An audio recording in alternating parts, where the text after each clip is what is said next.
Hello, everyone, and welcome back to Mind Review. I am Sakshi Kaushik, and in today's video, we will be talking about two important schools of thought in psychology, जो कि है structuralism and functionalism.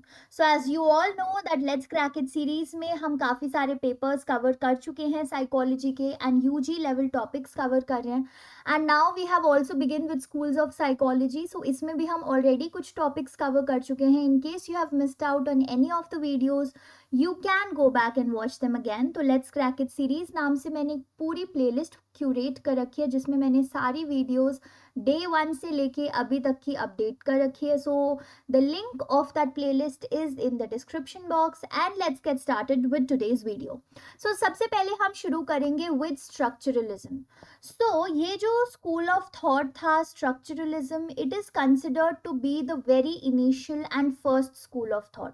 और इसकी जो foundations है वो Wilhelm wound ने लेकी थी. So who was Wilhelm Wundt? If you remember, I have told you many times, Wilhelm Wundt is also considered as the father of psychology. Why? Because इन्होंने पहली experimental psychological laboratory establish करी थी. Year था 1879 और जहाँ पे establish की थी उस जगह का नाम था लिएप्जिग इन जर्मनी. ठीक है. Now don't get confused between two important things. वो दो इम्पॉर्टेंट चीज़ें ये हैं कि स्ट्रक्चरलिज्म स्कूल ऑफ थॉट के फाउंडर कौन है. तो स्ट्रक्चरलिज्म स्कूल ऑफ थॉट के एक्चुअल फाउंडर तो एडवर्ड ब्रैडफोर्ड टिचनर हैं, जिनको हम लोग E.B. टिचनर के नाम से भी जानते हैं, है ना. लेकिन इस स्कूल ऑफ थॉट की जो फाउंडेशंस थी वो विल्हेल्म वुंड ने ही ले करती थी. सो Edward Bradford Titchener was in fact the student of Wilhelm wound. ठीक है. लेकिन फिर क्या हुआ कि विल्हेल्म वुंड ने कुछ प्रोसेसेस पहले से शुरू कर दिए थे कि psychology should be like an experimental science, और साइंस की तरह हमें एक्सपेरिमेंट्स करने चाहिए. एंड इन सारे थॉट प्रोसेसेस को कैरी फॉरवर्ड किया विल्हेल्म वुंड के स्टूडेंट ने, who is Edward Bradford Titchener, and he is actually the person who established the structuralism school of thought. अब इस स्कूल ऑफ थॉट का किस चीज पे फोकस है? So according to this school of thought, psychology should focus on the structure that makes up our mind. तो हमारे mind को कौन से स्ट्रक्चर्स मेक कर रहे हैं उस पे साइकोलॉजी का फोकस होना चाहिए. So you can also once again see it in the name itself, structuralism, that is the focus on the structures that make up our mind. ठीक है. And according to the structuralist, हमारा जो mind है it is composed of conscious experiences. Conscious experiences मतलब वो experiences जो हम अभी इस वक्त प्रेजेंट में कर रहे हैं. And it is all about asking questions like what is an experience, how was that experience there, why is there an experience. So all in all ये जो स्ट्रक्चरलिज्म स्कूल ऑफ थॉट है इसका पूरा focus था कि mind कौन से structure से मेड अप है उसको पढ़ने में. ठीक है. Now what did they believe? The structuralist believe that conscious experience is private and it can only B observed by the experiencing person. तो कभी कभी होता है ना, स्पेशली एडोलेसेंस के एज ग्रुप में, कि बच्चे बोलने लगते हैं कि you can not understand my situation. जिस दौर से मैं गुजर रही हूँ मैं ही समझ सकती हूँ, कोई और नहीं समझ सकता. सो कुछ ऐसा ही व्यू था स्ट्रक्चरलिस्ट का भी.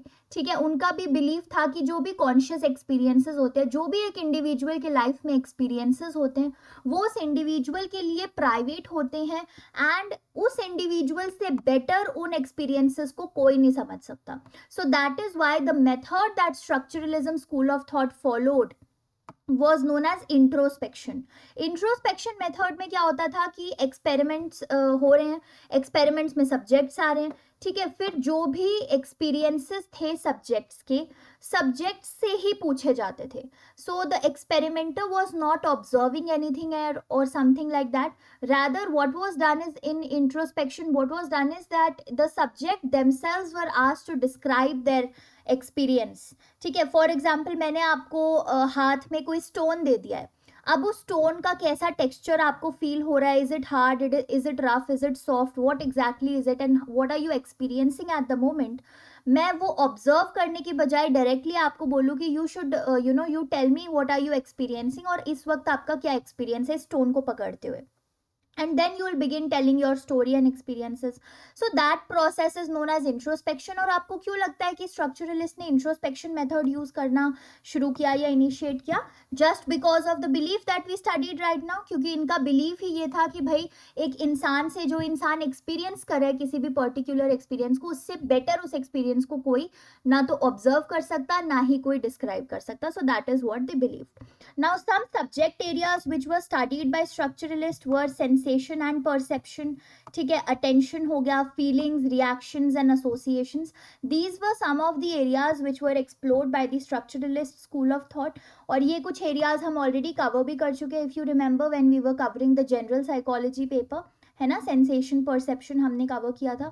So this is what your structuralism school of thought is all about. And one thing that you should always remember कि किसने दिया है, एडवर्ड ब्रैडफोर्ड टिचनर ने. who was he? Student of Wilhelm wound, founder of the school of thought. Secondly, focus school of thought का किस चीज़ पे होता है कि हमारे माइंड किन स्ट्रक्चर्स से बने हुए हैं, हमारे एक्सपीरियंसेस हम कैसे खुद से ऑब्जर्व करके डिस्क्राइब करते हैं. नाउ नेचुरल सी बात है, क्रिटिसिजम्स तो होंगी स्कूल ऑफ थॉट की. इनफैक्ट हर एक स्कूल ऑफ थॉट की कुछ ना कुछ क्रिटिसिजम्स रहती है. So some criticisms were that the school of thought was too narrow. बहुत नैरो क्यों था, क्यों आपको लगता है नैरो होगा ये? बिकॉज इनका पूरा फोकस था कि भाई माइंड के क्या स्ट्रक्चर्स है, बस उसी के ऊपर फोकस करके बैठे हुए थे. लोगों ने जो जैसे अपने एक्सपीरियंस को डिस्क्राइब कर दिया, बस वैसे ही इन्होंने भी उसको ले लिया. So it was too narrow. Secondly, there was lack of practical applicability. इसको हम प्रैक्टिकली अपने रियल वर्ल्ड प्रॉब्लम सॉल्व करने के लिए अप्लाई नहीं कर पा रहे थे. There was too much reliance on believing what the subject is saying and describing. ठीक है, तो एक सॉर्ट ऑफ यहाँ पे क्या आ गया, सब्जेक्टिविटी आ गया ना, कि भाई हो सकता है जो सब्जेक्ट है या जो भी पार्टिसिपेंट है आपके एक्सपेरिमेंट में, they are not telling the truth. और मे बी कहीं ना कहीं सोशल डिजायरेबिलिटी का फिनोमिनन आ गया, या मे बी उनको खुद को ही अपना एक्सपीरियंस क्लियरली पता नहीं है and they are trying to just describe it very vaguely. So यहाँ पे ये भी एक क्रिटिसिज्म आते कि कुछ ज़्यादा ही रिलायंस है स्ट्रक्चरलिस्ट स्कूल ऑफ थॉट की on believing whatever the subjects are saying, however they are describing their experiences. And secondly, ये जो मेथड ये यूज करते थे introspection, that was very time consuming. How? Because approximately participants को जो है 20 से 25 मिनट लग जाते थे सिर्फ इतना एक्सपीरियंस डिस्क्राइब करने में, जिसका स्पैन 1.5 सेकेंड्स तक का ही था. So are you understanding these criticisms and the school of thought? ठीक है, but at the same time there were also some very important contributions that school of thought made.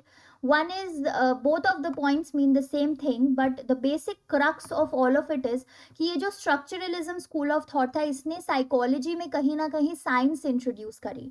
Because see, इसकी foundation laid हुई थी by Wilhelm Wundt, who established an experimental psychology. So that in itself was a contribution कि कहीं ना कहीं psychology में science आ रही है and psychology was being established as an experimental science. So this was one contribution that the school of thought made. And now let us move on to the second part of today's video, in which we are going to discuss about another school of thought जो कि है functionalism. Once again, if you can guess what functionalism school of thought would mean by the name of this school of thought. जैसे structuralism था तो वो structure पे focus कर रहा था. फंक्शनलिस्ट जो थे या जो फंक्शनलिज्म स्कूल ऑफ थॉट में बिलीव करने वाले लोग थे, they were focusing on the function that our mind performs. ठीक है, तो इनका पूरा का पूरा फोकस एक चीज पे था, और वो चीज क्या थी कि कैसे हमारा माइंड फंक्शन करता है, कैसे एक इंडिविजुअल का माइंड उसको अपने इन्वायरमेंट में अडेप्ट करने में हेल्प करता है या एडजस्ट करने में हेल्प करता है, या जो भी individual mental processes carry out करता है, like thinking, decision making, perceiving, sensing and all the other things, how is the mind functioning at that time. So functionalism school of thought का सिर्फ एक ही सवाल था कि माइंड आखिरकार करता क्या है, what is it that our mind do. ठीक है, now it established the importance of empirical rational thought. ठीक है, कि रैशनल थॉट होना चाहिए, एम्पेरिकल एविडेंस बेस्ड काम होना चाहिए, रादर दैन जो ट्रायल एंड एरर मेथड होते हैं या जो एक्सपेरिमेंटल मेथड होते हैं उसको डिस्कार्ड करते हुए इन्होंने एम्पेरिकल और रैशनल थॉट की इंपॉर्टेंस एस्टैब्लिश करी.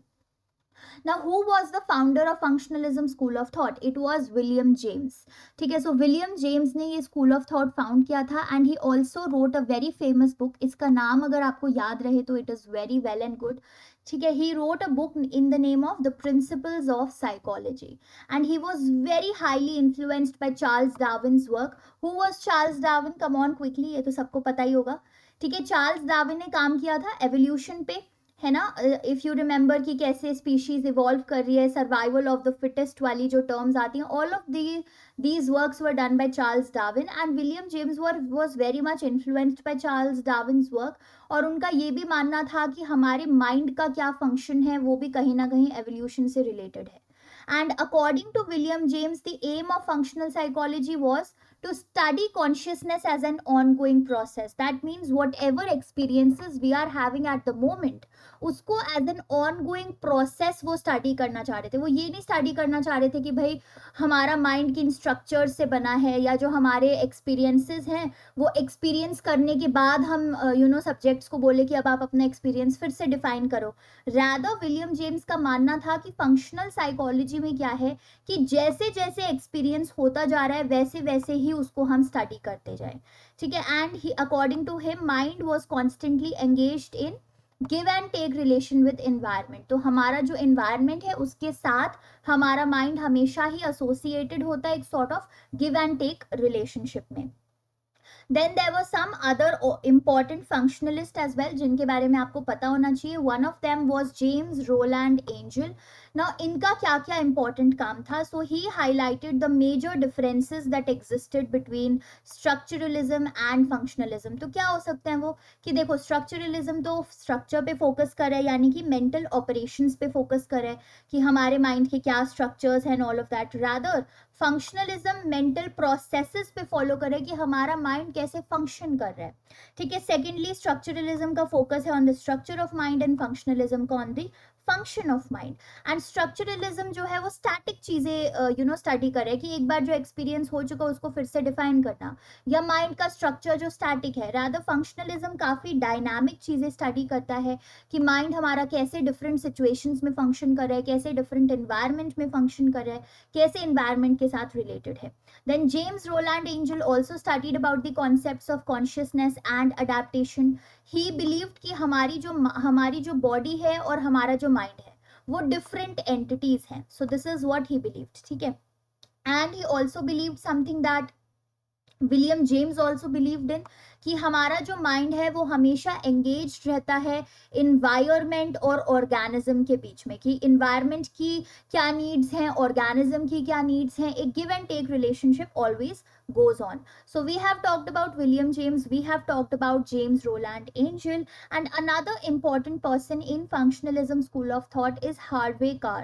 Now Harvey Carr was the student of Angel. ठीक है, इन्होंने भी एक बुक लिखी थी in the name of A Study of Mental Activity, and he talked about two very important concepts, adjustment and this is not attachment, this is adaptation. ठीक है, so please note it down. So he talked about two very important concepts, एक था adjustment और एक था adaptation. So adjustment क्या होता है कि कैसे हम अपने environment की needs के towards adjust होने की कोशिश कर रहे हैं, या अपना जो physical environment है उसमें adjust होने की कोशिश कर रहे हैं. Whereas on the other hand adaptation was considered as a psychological process. ठीक है, कि कैसे हम अपने environment को influence भी कर सकते हैं. So adjustment was all about how we are changing ourselves according to the needs of our physical environment, whereas adaptation was all about how we can also influence our environment as individuals, and this was a psychological process. ठीक है, adjustment and adaptation. And then he said कि जितनी भी activities हैं, ठीक है, they all are initiated by our sensory stimulus, and these sensory stimulus affects our motives as well as behaviors. अब sensory stimulus क्या है? Sensation अगर आप लोग मेरे साथ पढ़ चुके हैं तो आपको पता होनी चाहिए, ये बात याद होनी चाहिए. ठीक है, senses है हमारी, और मैंने आपको शायद कल की वीडियो में भी ये चीज़ एक बार फिर से बताई थी कि हमारी जो सेंसेस होती है वो एक तरीके की विंडो होती हैं of our mind to the outside world, है ना. हमारी आईज हैं, ईयर है, नोज है, स्किन है, टंग है, all of these are senses, different sense organs, जो कि हमारे इन्वायरमेंट में क्या चीज हो रही है उसकी इंफॉर्मेशन हमारी बॉडी तक लेके आती है. सो ये जो सेंसरी स्टिमुलसेस हैं अकॉर्डिंग टू हार्वे कार, ये सारी एक्टिविटीज हमारी इनिशिएट करती हैं और ये साथ साथ अफेक्ट करती हैं कि हमारे कैसे मोटिव्स होंगे, क्या मोटिवेशन होगी कोई चीज करने की या नहीं करने की, and how we are going to behave eventually. So are you understanding? ये जो डिफरेंट थ्योरिस्ट है इनके जो काम है उसमें भी आपको फंक्शनलिज्म झलक रहा है ना. They all were focusing on how our mind is functioning, कि कॉन्शियसनेस पे फोकस करना है, हमें रियल टाइम पे फोकस करना है. माइंड जो है वो इन्वायरमेंट और इंडिविजुअल की नीड्स पे फोकस करता है. ठीक है. सेकेंडली, माइंड हमें एडजस्टमेंट और अडेप्टेशन में हेल्प कर रहा है. ठीक है. And where James Roland Angel believed that mind and body are different entities. His student Harvey Carr believed that mind and body interact with each other और वो different entities नहीं होती, rather interdependent entities होती हैं, आपस में मिलजुल के काम करती हैं. Once again there were some criticisms of functionalism school of thought. ठीक है. एक क्रिटिसिज्म क्या था कि इसका बहुत कम फोकस था ऑन द बेसिक स्टडीज. अब बेसिक स्टडीज का क्या मतलब है? बेसिक स्टडीज मतलब कि जो फैक्चुअल स्टडीज होती है ना, जो फैक्ट्स पुट इन कर रही है, तो उन फैक्चुअल स्टडीज और फैक्ट्स पे फंक्शनलिज्म स्कूल ऑफ थॉट ज्यादा फोकस नहीं कर रहा था. Rather it was more focused on applied studies, that you know कि जो भी फैक्ट्स हैं वो हमारे को कैसे हेल्प कर सकते हैं, या फिर माइंड का क्या फंक्शन होता है. So this is also an applied study that is there. So it was not focusing as much on the basic और द फैक्चुअल स्टडीज. बस अप्लाइड स्टडीज के पीछे एक तरीके से फंक्शनलिज्म स्कूल ऑफ थॉट पड़ गया था, which acted as a criticism for it. Secondly, the school of thought by many theorist it was considered a little vague, मतलब थोड़ा सा स्ट्रेंज लगता था उन्हें. वाई? बिकॉज देखो क्या है ना कि जो बाकी स्कूल ऑफ थॉट्स थे वो काफी स्ट्रेट फॉरवर्ड थे कि हमें ये स्टडी करना है and this is what we are going to do all about, और उनके व्यू पॉइंट्स भी क्लियर थे. But functionalism school of thought was not that clear. For example, James Rowland Angell जो थे, who was a functionalist only, he said that he believed in free will. ठीक है. Concept होता है ना free will का कि इंडिविजुअल्स अपने बिहेवियर्स कैसे वो बिहेव कर रहे हैं, whatever they are doing in this environment, however they are interacting with the environment, they choose it themselves. That is the concept of free will. So James said that he believed in free will, but at the same time उन्होंने ये चीज भी बोल दी कि अगर जो scientist है ना वो पॉस्टुलेट कर दें कि कैसा बिहेवियर होना चाहिए, क्या लॉफुल बिहेवियर है क्या नहीं है, वो सारी चीजें अगर पॉस्टुलेट कर दे तो ज्यादा अप्रोप्रिएट होगा. सो आर यू सीइंग कि कितना कॉन्फ्लिक्ट आ गया दो थॉट्स में, कि एक तरफ उनकी फ्री विल में बिलीफ है कि इंडिविजुअल्स को अपना बिहेवियर खुद ही डिसाइड करने की एबिलिटी होती है and they are only responsible for their own behaviors and actions. On the other hand, he also believed in the fact that if scientists could postulate the ways and lawfulness of behavior, then that would be more appropriate. So that is why the school of thought was considered a little vague and a little strange. ठीक है. तो हमने अभी आपके साथ काफी सारी चीजें डिस्कस कर ली है ना. Together we have discussed a lot of things. Structuralism की बात की थी and I am just giving you a small recap ताकि फिर से एक बार आप देख लो तो आपको और जो है दिमाग में बैठ जाए बात. क्रिटिसिज्म्स हमने देख लिए स्ट्रक्चरलिज्म के एंड कंट्रीब्यूशन भी देख लिए. फिर फंक्शनलिज्म की बात की थी एंड इसके founder William James and other two important people, James Rowland Angell and a student Harvey Carr, and the criticisms also we talked about. So that is it for today's video. I hope that आप लोगों ने आज कुछ नई चीज सीखी होगी या अपने पुराने concepts at least revise तो कर ही लिए होंगे. Thank you so much for investing your time and watching the video till here. Make sure that you have subscribed to the channel of Mind Review so that you keep on receiving more and more educational videos on psychology. So that is it for today. We'll meet in the next video. If you have any suggestions or any comments, you can please leave it down in the comment section or reach out to me on my social media handle, that is @mindreview1, that is on Instagram. So we'll meet in the next video. Till then, have a very good day. Take care and bye bye everybody.